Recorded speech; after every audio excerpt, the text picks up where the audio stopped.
All right, you guys, so here we are. We may run down that way. We may run down that way, not sure, but maybe both.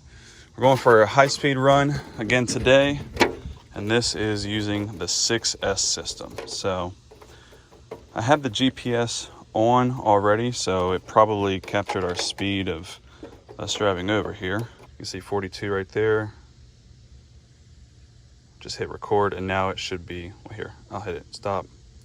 And now we'll hit record, and that blinking satellite icon means that it's capturing GPS data. Now you guys can see, because of the sensored motor setup, I can give just the tiniest bit of throttle, and there's no cogging or anything. All right, let's go get that. So, even with the heavy front bumper, what I'm saying is it's lifting up the front end and trying to backflip again like it did earlier. But let's see what kind of speed we got. I'm gonna guess 62. Was it just keep the highest? Yeah. 64. All right, not bad. But again, we're still backflipping. We're gonna go one more. Here we go.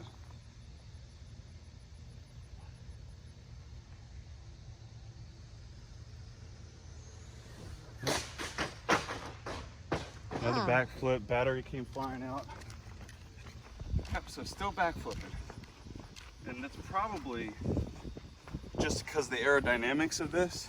Once you get to a certain, oh damn, look, see that bolt there? Once you get to a certain speed, it's just picks it up. All right, you guys, so we've got a new spot here. It's a dead end road right next to a highway that we live by. And while yes, that initial part is downhill, the rest of this is only slightly downhill. And really the biggest challenge is keeping the car from flipping. So this is our last ditch effort to try to get over 72 with this. So we've got a Bandit that's been converted to a Slash, that's been upgraded, and is going to be running 6S today. GPS is now on. The other thing is I've put this front spoiler from an EREVO 2.0 on, as well as this weighted bumper, and that should give us a good amount of downforce. So I had to cut out a little bit of the front for that, and then I cut out some of the back window here so that it will allow air to flow through, hopefully.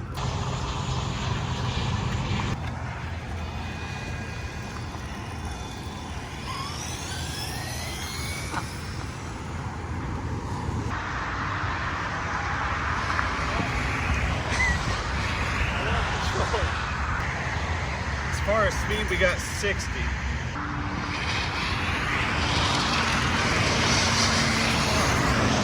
Almost the same spot. Maybe there's something in the road there. Man, we always do this. I know. So I've got foam tires coming in the mail, and like I said, I've got a chassis coming. But yeah, I'm surprised those ripped off. But you guys can see, maybe if you fit the camera in there, 67. Yeah. I mean, not that it's not our high score. We've had 72. All right, you guys. So from our last run, the body got pretty much tore up, and we cannot seem to keep traction long enough to get anywhere past 67. So what we're going to do is we're going to start taking all of this apart and get it ready for the new chassis that's coming in the mail. And I also initially just ordered 2 foam tires to put on the rear and keep these up front, but I went ahead and ordered 2 more because I think the wider foam tires are going to help keep grip on both the front and the rear. So I'm going to get started on taking this apart, and we'll get it ready for the new chassis. All right, so in about, I don't know, 10 minutes, everything has been removed from the old chassis. There's that there. And then I'm gonna leave all this connected for now, but eventually this black piece here is not gonna go over to the new chassis, but the servo and everything else will, and the rear end. The other thing that's gonna be different is this is going to lose the Pro line mounts, and it's gonna go back to the Bandit mount. Same thing here. We'll just have to figure out a way to mount the front of the Bandit body, but we'll figure that out. But yep, there it is, all taken apart. All right, you guys, got a couple things in the mail, but the most important one today is this Slash Drag Pack mid-motor kit. So this is from Drag Race Concepts, part number 319, and it just showed up in the mail a few minutes ago. So let me get the camera set up. So let's get this thing opened up.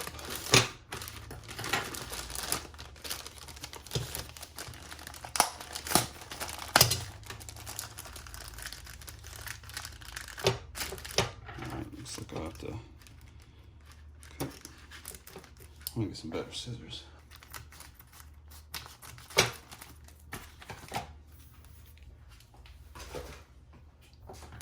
I wasn't sure if this was going to come assembled or not, but very interesting. It's certainly light. It's a little bit lighter than the stock chassis, that's for sure. I can definitely tell that right away. Okay, so very cool, very cool. Let's see what all we get here. So looks like we get a couple other pieces. Okay, so the servo is going to be mounted here, and that's what this hardware should be for. But of course, I'll show you guys that once I start getting that put together. Front bulkhead should go up here naturally, and then the rear back here. Let's see how it measures up with the stock length. Yeah, looks to be exactly the same length. So Slash size body, but I'm gonna see if I can get the Bandit body to work with this, because it's a little more aerodynamic. The Bandit body, it's got, let me actually grab it real quick. It's got these sides here where if you try to put it on the Slash chassis is just too wide.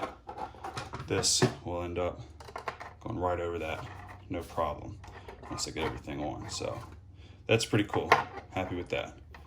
We'll figure all that out. Let's go ahead and start putting everything from the old Bandit onto this chassis. Okay, I know what you're thinking. Wow, he did not show us a single thing of what he did. He just jumped straight to the end. Technically, yes. But let me tell you, I got started and I realized quickly that it was going to take a whole lot of trial and error, and I did not want to, one, put you guys through that, and two, have to start and stop recording and backtrack and do all of that. I'd much rather just show you guys what the end product is and what my current status is, some of the things that I'm still waiting on, and go ahead and show you guys. So I don't know if there's any other videos like this out right now. A lot of folks just kind of do this conversion and then they run it and, you know, they share it on Facebook or whatever, but I don't see too many on YouTube kind of going through what people have done to get it converted over to one of these drag chassis. So let me go ahead and walk you guys through this. So I'll start with the body off, and then I'll talk about how I mounted the body at the end. So let me get these Pro line screw caps off. There's one there, one in the front, and then I will talk about the rest.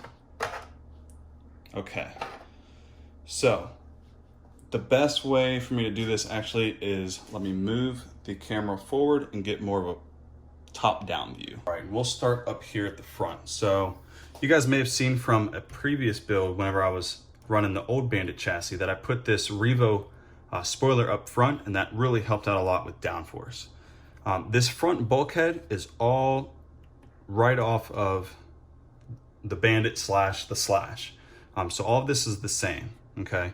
Luckily for me and for you guys, if you guys order this kit, a lot of this is already put together.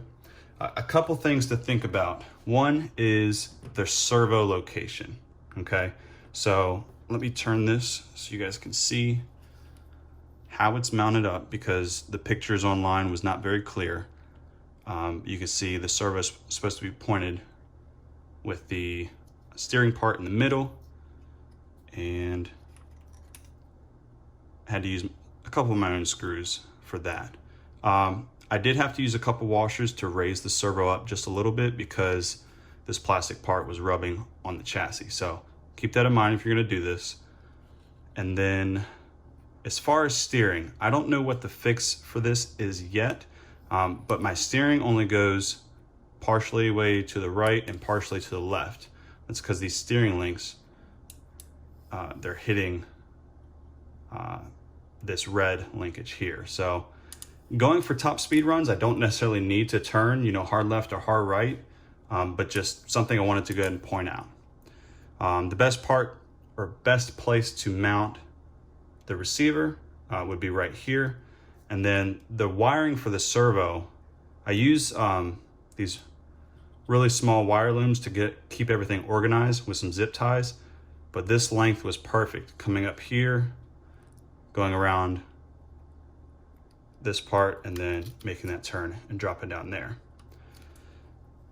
The ESC, I've got that mounted right here in the middle, and the wiring for that comes off right here, backtracks a little bit to get onto this part of the brace, and then forward, and then again, you only have a little bit of wiring showing there. This mess in the middle, these are just the batteries. So I've got 2 batteries because my ESC is hooked up in series. So don't mind that. I've got a couple battery straps. I don't know if that's the best way to mount that or not, but it's what I'm using right now. So then continue to move back. You've got the motor sensor wire that just comes off like this, goes into the wire loom, then it's cut right there and it joins in with the rest. And then since this ESC, and keep in mind the motor used to be back here, right? Now it's moved up. So you've got a lot of extra wire. I didn't want to cut and resolder and do all that stuff. So I just went with a braided pattern to shorten the wires, and then made sure, I followed, this is A, B, and C, how it was braided, make sure it was connected, A, B, C like that. There's a little support brace that will come with the kit. I have that right here. They have an aluminum spacer that they include, but I had to add a couple more. So there's a thicker nylon washer and then a thin one there, and then my own screw and locking nut there. That's to keep that braced. And then the rest of it is just mounting the rear backwards, okay? So with that being said, the rear being mounted backwards, you can see this hot racing transmission mount. L is on the incorrect side, R is on the other side. What I'm doing is, or what I've done is, I've ordered a set of adjustable rear A-arms, and that's gonna replace these. Because as of right now, with these being swapped, the tires are actually pointed a little bit this way, which for the rear, you actually want them to be a little bit inwards or perfectly straight for high speed runs. So these are not pointed the correct way. They actually need to be this way some. So the adjustable arms, I'm waiting for those. Those will help fix that. And then the rest of it is what you see. The last part, and this is where, if you're gonna do this yourself, you have to come up with a mounting solution for yourself. Not everyone's gonna have these materials to work with.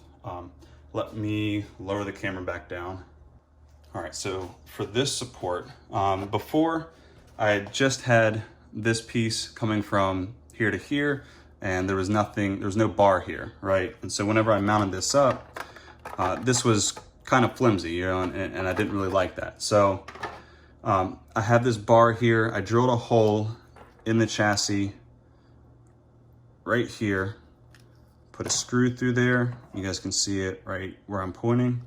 And then this is aluminum. So that's really strong. I don't know of any other guys who have come up with this solution for an extended Bandit or not, but I really like it. I think it's really clean.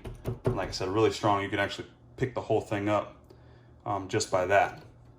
And then for the back, I've got just a screw going into the shock tower mount. So that's everything right now. Oh, so with that, the Proline body mounts, they come with these screws where you use a hex tool to screw it in. What I did was just drilled out a hole that was very, very slightly undersized for this this screw. So whenever I tighten that down, it's friction fit. So that's not gonna come off, it's not going anywhere.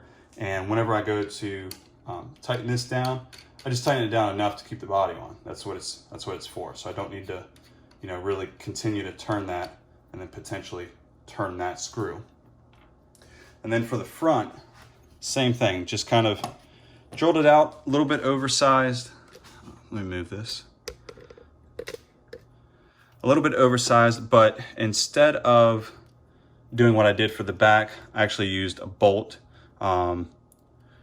that is the same size as one of these Proline body mounts.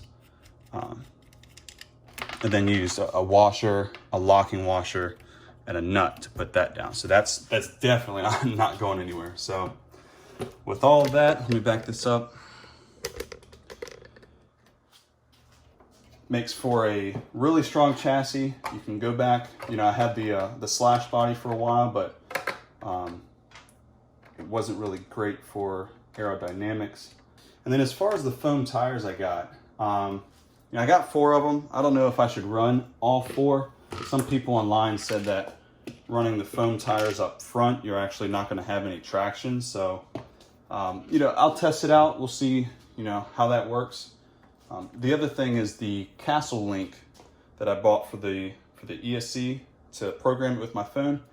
Only thing I have to do is just disconnect it, connect this in, change any parameters, and then take it back out.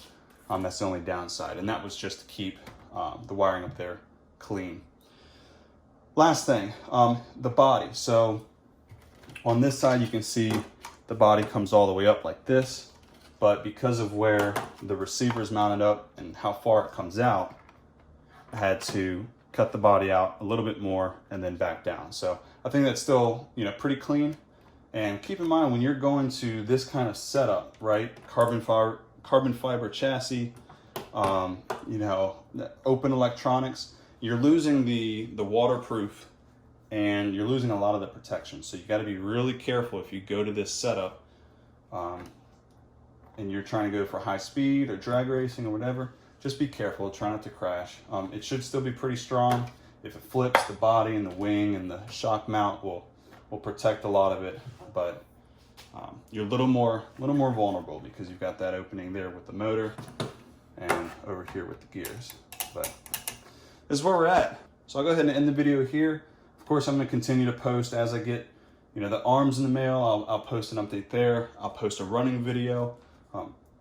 As I continue through this build, of course, I'll post videos and you guys will be able to see. But any suggestions or recommendations you guys have, let me know in the comments, and subscribe if you want to keep up with the build.